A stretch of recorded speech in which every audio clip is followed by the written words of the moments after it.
মুহররম মাস আসলে আরেকটা কথা হয়, আহলে বাইত। বলেন কি হয়? বলেন সবাই, আহলে বাইত কারা? একদল মানুষ বলতে যায় আহলে বাইত পাঁচজন। কয়জন? পাঁচজন। নবীজি, হযরত আলী, ফাতেমা, হাসান, হুসাইন, এই পাঁচজনকে বলে পাক পাঞ্জাতন। কি বলে? হ্যাঁ, এই ধারণাগুলো নেন, পাক পাঞ্জাতন। আপনাদের আশেপাশের মাহফিলে আইসা অনেকে আপনাদেরকে এটি বুঝাবে যে পাক পাঞ্জাতন।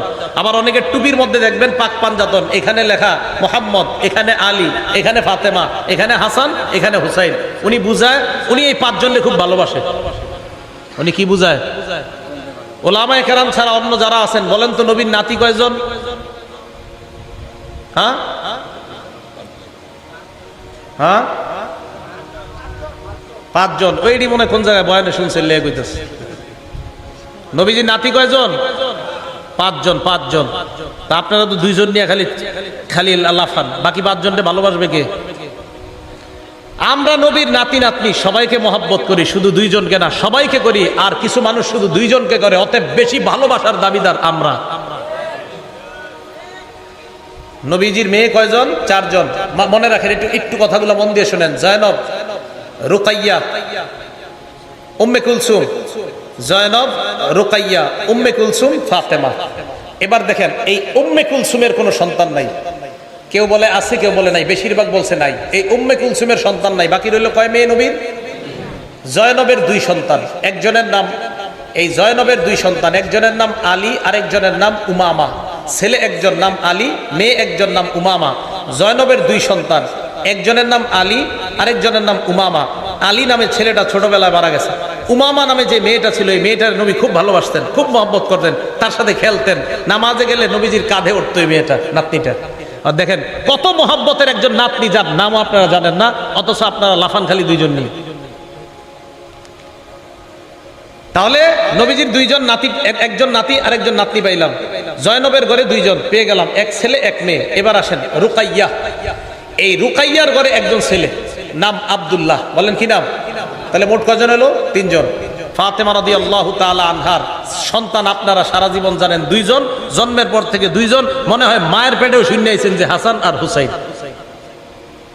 হযরত ফাতেমা রাদিয়াল্লাহু তাআলা আনহার সন্তান পাঁচজন। বলেন কয়জন? পাঁচজন। গণেন। হাসান, বলেন। হুসাইন, মুহসিন, জয়নব, উম্মে কুলসুম। হ্যাঁ, ওই দুই বোনের নামে নাম রাখছে, নিজেদের দুই মেয়ের নাম। হযরত ফাতেমা তার দুই বোনের নামে নিজের মেয়ের নাম রাখছে। তাহলে হযরত ফাতেমার পাঁচজন সন্তান, হাসান, হুসাইন, মুহসিন, জয়নব, উম্মে কুলসুম। জয়নবের দুই সন্তান, ওই নবীজির মেয়ে জয়নব, একজন ছেলে একজন মেয়ে, সাতজন। রুকাইয়ার এক সন্তান, এই হলো মোট আটজন। পাঁচজন নাতি, তিনজন নাতনি। আমরা নবীর নাতি নাতনি সবাইকে মহব্বত করি, শুধু দুইজনকে না। একদল মানুষ শুধু দুইজনকে মহব্বত করে, আমরা সবাইকে মহব্বত করি। অতএব ভালোবাসার বেশির দাবিদার আমরা, তারা না। কথা মনে থাকবে তো? এখন আসেন, আহলে বাইত কারা? আহলে বাইত মানে একদল মানুষকে, এই পাঁচজন।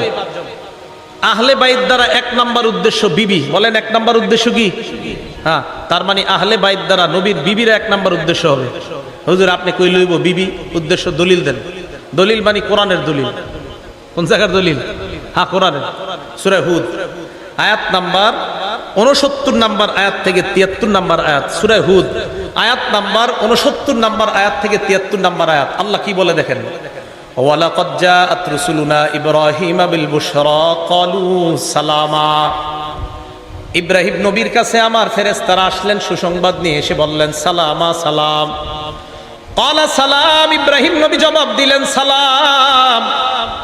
এবার ইব্রাহিম নবী ফামা লাবিসা আন জাআ বিআজলিন হানিজ, দেরি না করে একটা বাছুর জবাই করে, ওই বাছুর, একটা বাছুর ভুনা করে, তাড়াতাড়ি ভুনা বাছুর তাদের সামনে নিয়ে আসছে মেহমান। ইব্রাহিম নবী ভাবলেন আমার বাসায় মেহমান আসছে, মেহমানদেরকে খাবার দেই। ভুনা বাছুর নিয়ে আসার পর সামনে দিলেন। ফালাম্মা রাআ আইদিয়াহুম লা তাসিলু ইলাইহি নাকিরাহুম, মেহমানদের দিকে তাকায় দেখে মেহমানদের হাত খাবারের দিকে যায় না। ফেরেশতারা কি খায়নি? তো ইব্রাহিম নবী তো জানে না এরা যে ফেরেশতা। ইব্রাহিম নবী যখন দেখলেন তাদের হাত খাবারের দিকে প্রসারিত হয় না, নাকিরাহুম, ব্যাপারটা ওনার কাছে অস্বাভাবিক মনে হয়। উনি সন্দিহান হয়ে পড়েন। ওয়া আওজাসা মিনহুম খিফা, মনে মনে উনি ভয় পায়। ফেরেশতারা ব্যাপারটা বুঝতে পারলেন, ইব্রাহিম নবীর দিকে তাকিয়ে বললেন ক্বালু লা তাখাফ, ভয় পাবেন না, ভয়ের কোনো কারণ নাই। ইন্না উরসিলনা ইলা কওমি লূত, আমরা মানুষ না, আমরা লূত নবীর জাতির কাছে প্রেরিত একদল ফেরেশতা, আল্লাহ আমাদেরকে পাঠাইছেন। পাশে দাঁড়িয়ে আছে ইব্রাহিম নবীর বিবি সারা, ওয়ামরাতুহু কাইমাতুন ফাদাহিকাত, সারা পাশ থেকে দাঁড়ায় হাসি দেয়, উনি হাসতেছে। সারার হাসি দেওয়া দেখা আল্লাহ বললেন ফাবাশশারনাহা বিইসহাক, আমি ওই বয়োবৃদ্ধা সারাকে তার একজন সন্তান হবে ইসহাক নামে, এই সন্তানের সুসংবাদ দিয়ে দিলাম। এই হাইসো না, তোমার সন্তান হবে। শুধু সন্তান না, ওয়ামি ওয়ারাই ইসহাক ইয়াকুব, এই ইসহাক যে সন্তানটা হবে এই সন্তানের আবার সন্তান হবে, তার নাম হবে ইয়াকুব, আর ইয়াকুবের বিশাল বংশধর হবে। সুবহানাল্লাহ। এখন সারা এই কথা শুনে কয় আলিতু, আমি সন্তান প্রসব করব, ও আনা আজুজ, আমি বয়োবৃদ্ধা, ও হাদা বালি শাইখা, আর আমার স্বামীও বৃদ্ধ, আমি কিভাবে সন্তান প্রসব করব? ইন্না হাদা লা শাইউন আজীব, এটা তো আশ্চর্য বিষয়। ফেরেশতারা বললেও আতাজাবিনা মিন আমরিল্লাহ, তুমি আল্লাহর বিষয়ে আশ্চর্য হও? আল্লাহর বিষয়ে আবার আশ্চর্য হও নাকি? এরপরে কি কয় দেখেন, রহমাতুল্লাহ ওয়া বারাকাতুহু আলাইকুম আহলাল বাইত। সুবহানাল্লাহ। কি বলছে? আহলাল, হ্যাঁ বলেন কি বলছে? রহমাতুল্লাহি। ফেরেশতারা কার সাথে কথা বলতেছে বলেন? ইব্রাহিম নবীর বিবি। কার সাথে? ফেরেশতারা কার সাথে কথা বলতেছে? ইব্রাহিম নবীর বিবিকে বললেন রহমাতুল্লাহি ওয়া বারাকাতুহু আলাইকুম আহলাল বাইত, হে আহলে বাইত, তোমাদের উপর আল্লাহর দয়া, আল্লাহর বরকত তোমাদের উপর। আহলে বাইত বলে প্রথমে এক নম্বরে স্ত্রী উদ্দেশ্য আমি বলছিলাম, দলিলও পেয়ে গেলাম। ইব্রাহিম নবীর বিবিকে ফেরেশতারা বললেন আহলে বাইত, তাহলে আহলে বাইত দ্বারা এক নাম্বার বিবি উদ্দেশ্য। আচ্ছা, বাতা ইয়াবিতু, বাইতুন শব্দটা আসছে বাতা ইয়াবিতু থেকে, ওলামারা আছেন। বাতা ইয়াবিতু মানে রাত্রি যাপন করা। একজন পুরুষ সাধারণত কার সাথে রাত্রি যাপন করে? স্ত্রী। এই তো বাতা ইয়াবিতু থেকে বাইত, আহলে বাইত মানে ঘরওয়ালি, ঘরওয়ালি মানে বিবি। এগুলো এক নাম্বার দলিল। দলিল নাম্বার 2, সূরা আহজাব আয়াত নাম্বার 32-33 নাম্বার আয়াত। আল্লাহ বলেন ইয়া নিসা আন-নাবিয়্যি লাস্তুন্না কাআহাদিম মিনান নিসা, হে নবীর বিবিগণ, আপনারা অন্যান্য নবীর অন্যান্য মহিলাদের মতো না। ইনিত্তাকাইতুন্না, আমরা যদি আল্লাহকে ভয় পান, ফালা তাখদানা বিল কওল, নম্র ভাষায় কথা বলবেন না, কোমল ভাষায় কথা বলবেন না, মোহনীয় ভঙ্গিমায় কারো সাথে কথা বলবেন না। নবীর বিবিদেরকে আল্লাহ বলে ফায়াতমা আল্লাযী ফী কলবিহি মারাদ, যাদের অন্তরে বেদি আছে তারা অন্তরের মধ্যে কুমন্ত্রণা করে বসতে পারে, খারাপ কল্পনা করতে পারে। আচ্ছা, নবীর বিবিরা কোমল ভাষায় কথা বললে একজন পুরুষের মনে খারাপ ধারণা জন্ম হতে পারে নবীর বিবিদের ক্ষেত্রে, তো বর্তমান জামানার নারীদের ক্ষেত্রে কি হবে? এই কথা বলার পর আল্লাহ বললেন, দেখেন কি বলে, ওয়াকারনা ফী বুয়ুতিকুন্না, তোমরা ঘরে থাকো, ওয়ালা তাবাররাজনা তাবাররুজাল জাহিলিয়াতিল উলা, জাহিলি যুগের নারীদের মতো তোমরা বাহিরে বের হবা না। হ্যাঁ, শুনতেছেন তো? দেখেন কি কয়, বলেন তো আল্লাহ এই কথাগুলো কাদেরকে বলতেছে? নবীর। ওলামাদের ছাড়া অন্যদের জোরটা বেশি হতে হবে। কাদেরকে? নবীর স্ত্রী, আবার নবীর স্ত্রী। এবার দেখেন কি কয়, ওয়াকিমনাস সালাহ, তোমরা নামাজ কায়েম করো, ওয়া আতিনাজ যাকাত, তোমরা যাকাত দাও, ওয়া আতিনাল্লাহ ওয়া রাসূলা, তোমরা আল্লাহ আল্লাহ রাসূলের আনুগত্য করো। তোমরা কারা? স্ত্রীগণ। হ্যাঁ, তোমরা কারা? ইন্নামা ইউরিদুল্লাহু লিইউযহিবা আনকুমুর রিজসা আহলাল বাইত, হে আহলে বাইত, নবীর বিবিগণ, তোমাদের থেকে আল্লাহ নাপাকি দূর করতে চায়। তাহলে আহলে বাইত দ্বারা এক নাম্বার উদ্দেশ্য বিবি। তাহলে আহলে বাইত মানে 5 জন না, আমরা বলি আহলে বাইত মানে নবীর বিবিগণ, আহলে বাইত মানে হাসান হুসাইন ফাতেমা, আহলে বাইত মানে নবীর পরিবারের সবাই। আমরা আহলে বাইত সবাইকে ভালোবাসি, মহব্বত করি, শুধু 5 জনকে না, বরং আমরা নবীর সমস্ত পরিবারকে মহব্বত করি। কি বলেন? আমরা শুধু 5 জনকে না, আমরা সবাইকে ভালোবাসি। এরপরে আমগরে বলে আমগো ভিতরে নবীর প্রেম নাই। আপনি মাত্র 5 জনকে মহব্বত করলেন, আর আমি বললাম পুরো পরিবারের সকলকে, তা আপনি আমারে বললেন যে আপনার মধ্যে নবীর প্রেম নাই।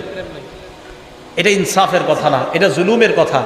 এই কথাগুলা যারা এই 5 জনকে আহলে বাইত মনে করে তাদেরকে বুঝাবেন। এখন কথা হলো, হাসান হুসাইনও যে আহলে বাইত, এটার দলিল কি? ওনারাও যে আহলে বাইত হতে পারে, এটার দলিল কি?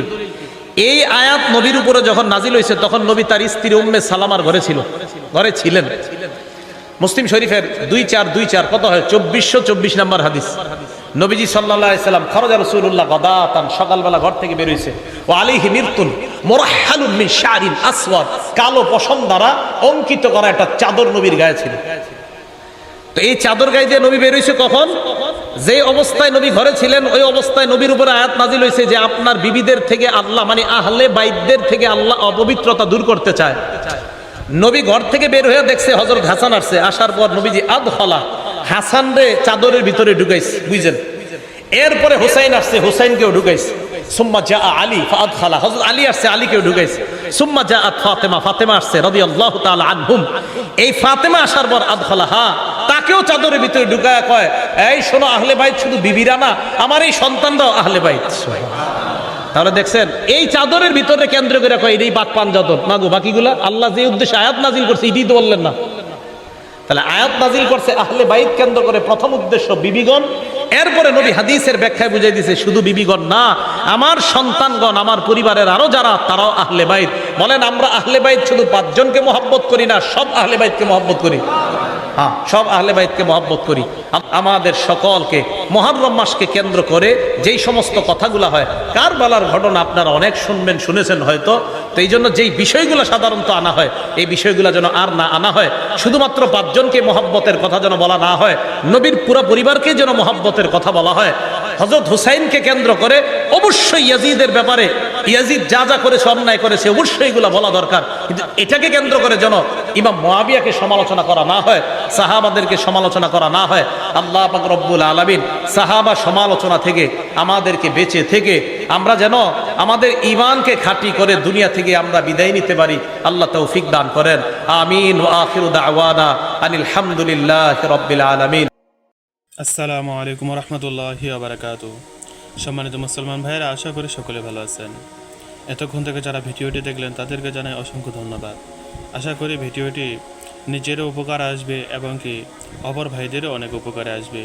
তাই ইসলাম প্রচারের স্বার্থে ভিডিওটিকে সকলের কাছে শেয়ার করে দিবেন এবং কি ভিডিওটিতে একটি লাইক দিয়ে চ্যানেলটিকে সাবস্ক্রাইব করে আমাদের পাশে থাকবেন।